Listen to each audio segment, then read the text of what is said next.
Inscripted within an ancient tomb which lies hidden beneath centuries of dust in the guarded library of Miquelon is the story of how the Rift was formed.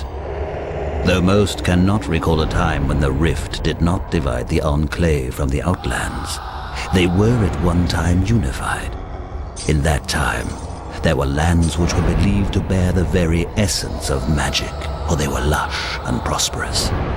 All who did not hold the secrets of the soil, which were protected by the Pact of G4, coveted these lands fiercely. The great demon, Drek'Athar, knew that with this magic, he would be invincible. He would at last prevail over all. Venomously, he led his army to attack the dwellers of the land to claim it as his own. The battle raged, and the people fell before Drek'Athar's vast army. Victory was so close it could be tasted upon their blackened tongues, as bodies of the defenders lay sprawled about them on the bloodied field. Exultantly, Drek'Athar rose to proclaim his triumph. It was then that disaster struck, in the form of a pathetic little wizard called the Mighty Zale.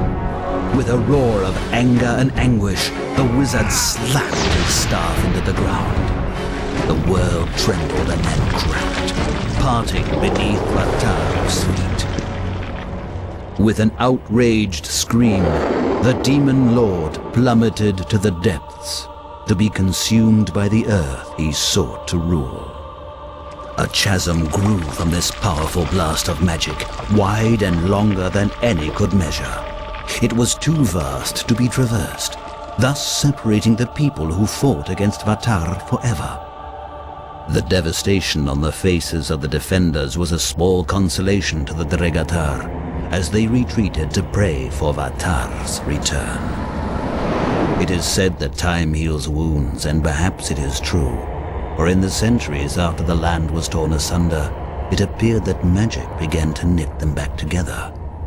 The rift has grown smaller, and can even be crossed in certain locations.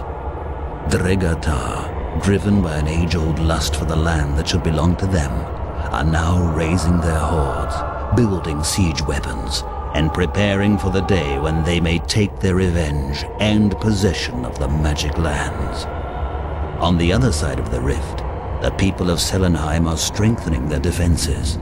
They know another war will soon be waged against them. While the armies are being gathered along the border of the rift, the head counselor of Arkmur, Mordessa, is making further preparations. Volunteers are being brought to her for special tasks, and there are rumors about an ancient force about to be awakened, one that has been slumbering for hundreds of years. And it is here that our story begins.